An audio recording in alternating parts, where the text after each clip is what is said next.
तो दोस्तों स्वागत है आपका एक और ब्लॉग में। इस बार हम आपको ले जा रहे हैं दिल्ली से मसूरी। हालांकि मेरा तो यूपी से ही आना हुआ है, लेकिन हम दिल्ली से मसूरी को कवर करेंगे।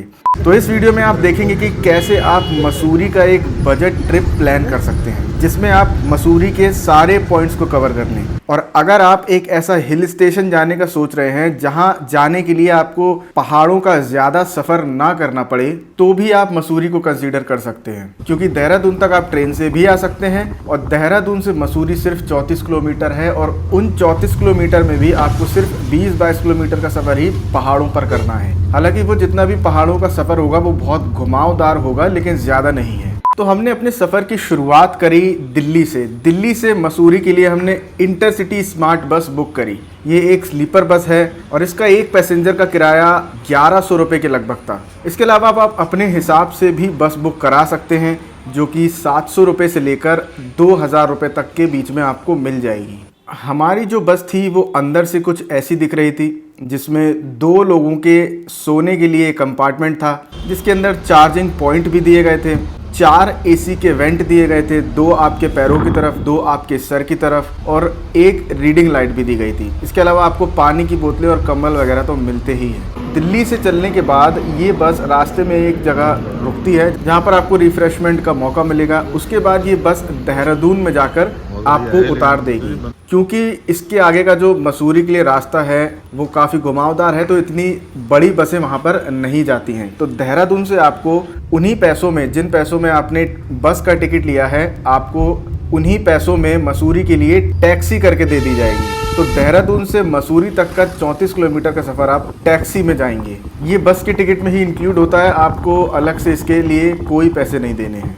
दिल्ली से ओवरनाइट सफ़र करने के बाद आप सुबह तक 5-6 बजे तक मसूरी पहुंच जाते हैं। मसूरी में होटल के भी कई ऑप्शंस हैं, जो आपको 900 या 1000 रुपये पर 24 घंटे के रेंट के हिसाब से मिलना शुरू हो जाएंगे। हमने जो होटल लिया था उसका नाम था होटल इंडिया। ये मसूरी के मेन चौक, लाइब्रेरी चौक पर ही होटल है। इसका 24 घंटे का किराया था 1500 रुपये। तो हम 3 दिन रुके थे, तो हमें ये 4500 रुपये का होटल पड़ा था। होटल का खाना भी बहुत अच्छा है, रीजनेबल प्राइस पर है, तो आप चाहें तो इस होटल को चेक कर सकते हैं। और जिस कमरे में हम रुके थे वहाँ से तो व्यू अच्छा था ही, बाकी आप किसी और भी रूम में रुकेंगे तो आपको व्यू तो अच्छा ही मिलने वाला है। और अगर व्यू आपको नहीं मिला तो फिर उस रूम के प्राइस भी कम हो जाएंगे। अगर आप सीज़न में आ रहे हैं तो हो सकता है कि आपको होटल के प्राइसेस ज़्यादा मिलें। मैं गया था 30 जुलाई को, जब मॉनसून होता है, तो ये ऑफ सीज़न होता है, तो इसलिए भी भीड़ भी कम मिली और होटल और बाकी चीज़ों के प्राइस भी सही मिले। कंफ्यूज्ड है। YouTube पे बंदर की साउंड निकालते हैं, फिर देखते हैं क्या रिएक्शन आता है। Totally confused.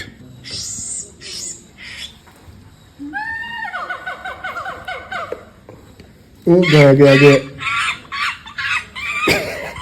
भाग गया।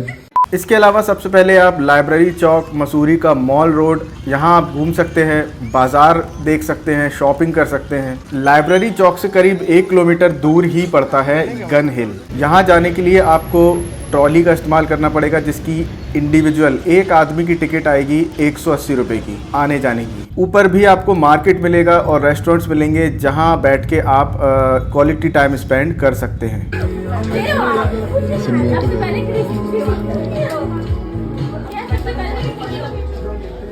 मसूरी के बारे में मैं आपको बताऊं तो ये समुद्र तल से करीब 2005 मीटर, यानी कि 6578 फीट की ऊंचाई पर है। और आप इससे भी ऊंचे हाई ऑल्टीट्यूड वाली जगह पर जाना चाहते हैं तो आप धनौल्टी और लाल टिब्बा जैसी जगह पर जा सकते हैं, जो मसूरी के आसपास ही हैं। मसूरी देहरादून डिस्ट्रिक्ट के अंदर आता है, जो कि देहरादून से करीब 34 किलोमीटर की दूरी पर है। 2011 के सेंसस के हिसाब से मसूरी की पॉपुलेशन 30,118 है। यहाँ पे ज़्यादातर हिंदी और गढ़वाली लैंग्वेज बोली जाती है। अब मेरे साथ प्रॉब्लम ये हो रही थी कि मैं कोर मॉनसून में गया था। अब जब आप मेरी तरह मॉनसून में मसूरी या किसी भी हिल स्टेशन चले जाएंगे तो आपको हो सकता है कि दिन भर तक बारिश ही मिले। वही मेरे साथ भी हो रहा था। 3 दिन में से 2 दिन तो दिन भर बारिश ही हुई, तो ज़्यादा कहीं जाने का मौका ही नहीं लगा। इसलिए पहले पहले दिन सिर्फ गन हिल टॉप ही कवर किया जा सका। गन हिल टॉप जिस ट्रॉली से आप जाएंगे उसके लिए एक ज़रूरी इन्फॉर्मेशन ये है कि किसी भी तकनीकी खराबी या बिजली बंद होने के कारण अगर एक तरफ की यात्रा आपकी हो जाती है और एक तरफ की यात्रा रह जाती है तो आपके पैसे वापस नहीं किए जाएंगे। तो इस बात को आपको ध्यान में ज़रूर रखना है। और ऐसा नहीं है कि पूरे टाइम बारिश ही हो रही थी, बीच बीच में मौसम भी खुल रहा था, तो धूप का भी एक अपना ही अलग मज़ा है। तो ये जो आप देख रहे हैं ये मेरे रूम से व्यू था बादलों के आ जाने के बाद। तो इसी सब चीज़ों के पैसे होते हैं।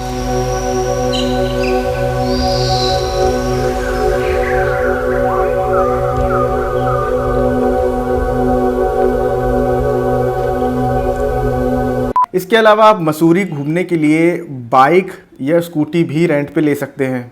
तो यहाँ पे आपको घूमने के लिए ये 2 व्हीलर्स भी मिल जाएंगी।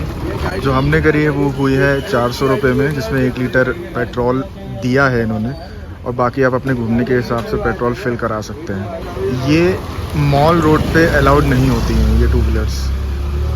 अब क्योंकि मैं ऑफ सीज़न गया था तो हो सकता है उस हिसाब से मुझे स्कूटी के रेट मिले हों, और हो सकता है आप सीज़न में जाएं तो आपको थोड़ी महंगी मिले। लेकिन इसके अगले दिन जब हमने स्कूटी करी तो वो हमें 300 रुपये में मिली। तो ये रेट फ्लक्चुएशन चलता रहता है जब ऑफ सीज़न होता है। तो स्कूटी लेके आप केम्प्टी फॉल्स भी जा सकते हैं जो लाइब्रेरी चौक से करीब 14 किलोमीटर दूर है। केम्प्टी फॉल्स पे भी आपको खाने पीने की रेस्टोरेंट्स और शॉपिंग के लिए काफ़ी दुकानें मिलेंगी, वहाँ से आप शॉपिंग कर सकते हैं और केम्प्टी फॉल्स में नहा सकते हैं। तो एक पूरा पिकनिक वाला माहौल आपको वहाँ पर मिलेगा। केम्प्टी फॉल्स तक नीचे आने के लिए और वहाँ से वापस ऊपर आने के लिए भी आपको ट्रॉलीज़ वगैरह मिल जाएंगी, जिसका किराया एक जने का 200 रुपये आपको देना होगा। यानी कि अगर 5 लोग जा रहे हैं तो 1000 रुपये हो गए। केम्प्टी फॉल के अलावा जॉर्ज एवरेस्ट भी एक जगह है। लाइब्रेरी चौक से जॉर्ज एवरेस्ट करीब आपको 5.5-6 किलोमीटर पड़ेगा। जहाँ पर आप जाएंगे तो आपको पार्किंग से, जहाँ पर आप अपनी स्कूटी पार्क करेंगे जिसके 50 रुपये चार्जेस लगते हैं, वहाँ से ऊपर टॉप पे जाने के लिए करीब आपको 1-1.25 किलोमीटर का ट्रैक करना है। उसके ऊपर भी एक और टॉप पड़ता है जहाँ जाने के लिए आपको 1 किलोमीटर और चलना होगा। लेकिन हमारे केस में ये हुआ कि जॉर्ज एवरेस्ट पे जाने के लिए मैंने आधा ट्रैक तो किया, लेकिन बीच ट्रैक में बारिश आ गई और मेरे पास कोई भी छाता या रेनकोट नहीं था और रास्ते में कोई शॉप भी नहीं पड़ती है जहाँ से आप कुछ खरीद सकें। तो इसलिए मैंने आधा ही ट्रैक किया, ऊपर तक तो मैं नहीं गया और वहाँ से ही मैं आधे ट्रैक से ही वापस आया। बाकी जॉर्ज एवरेस्ट के ऊपर का जो सीन है वो कुछ ऐसा है। अगर आप पूरा 1-1.25 किलोमीटर का ट्रैक करके ऊपर जाते हैं तो आपको कुछ ऐसे नज़ारे देखने को मिलेंगे। बाकी मसूरी में अगर आप एडवेंचर करना चाहते हैं जैसे कि जिप लाइन या और भी अलग अलग तरीके के एडवेंचर्स, तो इसके लिए आप इक्या आइलैंड और भट्टा फॉल एक जगह है वहाँ पर जा सकते हैं। इक्या आइलैंड में आपको 400 रुपये का एक कूपन मिलेगा और एक कूपन में आप एक राइड कर सकते हैं। अब आप इसके बाद जितने ज़्यादा कूपन लेंगे आपको ये उतना सस्ता पड़ेगा। अगर आप 10 कूपन लेते हैं तो आपको वो 2000 रुपये के मिलेंगे, यानी कि एक राइड आपको 200 रुपये की पड़ी। ऐसे ही भट्टा फॉल में 250 रुपये से आपके एडवेंचर्स की शुरुआत होती है, जहाँ पर जाके आप एडवेंचर्स कर सकते हैं, जिसमें जिप लाइन आता है, cycling on wire, wall climbing, water sports, Kidzy castle, wrestling, ये सब आपके और भी एडवेंचर हैं कई सारे, ये सब उसमें आते हैं। इसके अलावा मसूरी के और भी डेस्टिनेशंस हैं जिसको आप कवर कर सकते हैं, जिसमें से एक है बुद्धा टेम्पल।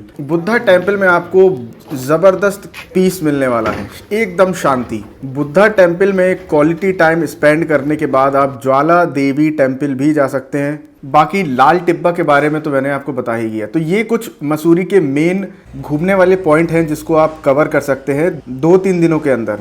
बाकी अगर खाने पीने की बात करें तो मसूरी में खाना अच्छा है और उतना महंगा भी नहीं है बाकी हिल स्टेशंस के मुकाबले। तो हमने 3 दिनों में जो पॉइंट्स कवर किए वो थे बुद्धा टेम्पल, गन हिल पॉइंट, भट्टा फॉल, जॉर्ज एवरेस्ट पूरा नहीं पर आधा, बाकी मॉल रोड और लाइब्रेरी चौक वाली मार्केट, केम्प्टी फॉल्स और इक्या आइलैंड। तो अभी तक का हिसाब अगर आप लगाएं तो आप अगर दिल्ली से देखें तो दिल्ली से मसूरी के लिए आपको 1100 रुपये में एक एवरेज 1100 रुपये में कंफर्टेबल बस मिल जाएगी, स्लीपर बस। इसके बाद आपको अच्छा होटल 1500 रुपये में मिल जाएगा पर डे के हिसाब से। आप एक जने का एक दिन का आप 600 रुपये का करीब खाना मान सकते हैं। एक दिन की आपको अगर आप ऑफ सीज़न में जा रहे हैं तो 300 या 400 रुपये में आपको स्कूटी भी मिल जाएगी, जिसमें आप अगर पूरा दिन भी घूम रहे हैं तो आपका 200 रुपये या मैक्सिमम 300 रुपये का पेट्रोल लग जाएगा। बाकी आप जहां घूमने जाएंगे वहां का और रोपवेज का टिकट आपको अलग से लेना होगा। अब मसूरी से वापस आने के लिए अगेन आपको जो बस या ट्रेन है वो आपको देहरादून से मिलेगी। मसूरी से देहरादून जाने के लिए आपको टैक्सी करनी होगी, जिसका किराया आपको सीज़न के अंदर 1500 और 2000 के बीच में पड़ेगा। अगर आप सीज़न में नहीं गए हैं तो आप 1000-1200 में भी आप टैक्सी बुक कर सकते हैं मसूरी से देहरादून के लिए। फिर देहरादून से आपको दिल्ली के लिए या जहाँ पर भी आपको जाना है वहाँ के लिए बस या ट्रेन आराम से मिल जाएगी। तो ये हम अपने टैक्सी वाले का ही वेट कर रहे थे जो हमने मसूरी से देहरादून के लिए करी थी। ये टैक्सी हमने करी थी 1000 रुपये में। टैक्सी का रेट इस बात पर भी डिपेंड करेगा कि आपको देहरादून में बस कहाँ से लेनी है। अगर वो 8-10 किलोमीटर दूर है तो टैक्सी फिर उस हिसाब से भी पैसे लेगी, और स्टेशन आपको जाना है तो फिर उस हिसाब से पैसे लेगी। हमने देहरादून से दिल्ली की बस बुक करी थी जिसका नाम था न्यू गो, जिसका एक इंसान का टिकट था 400 रुपये का। ये बस भी दिल्ली से देहरादून के बीच में एक जगह रुकती है।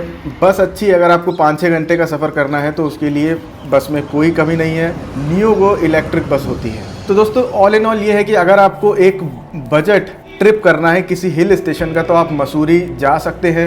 ऑफ सीज़न में आपको थोड़ा सस्ता पड़ेगा और सीज़न के समय आपको मान के चलिए 2-4 हज़ार रुपये ज़्यादा लग जाएंगे। अगर आपके 10,000 रुपये ऑफ सीज़न में लग रहे हैं तो सीज़न में यही 12-13 हज़ार तक भी जा सकता है। तो दोस्तों वीडियो पसंद आई तो वीडियो को लाइक करें, चैनल को सब्सक्राइब करें, शेयर करें। हम आपके लिए इसी तरह की इन्फॉर्मेटिव ट्रैवल वीडियो अलग अलग जगह की लाते रहेंगे।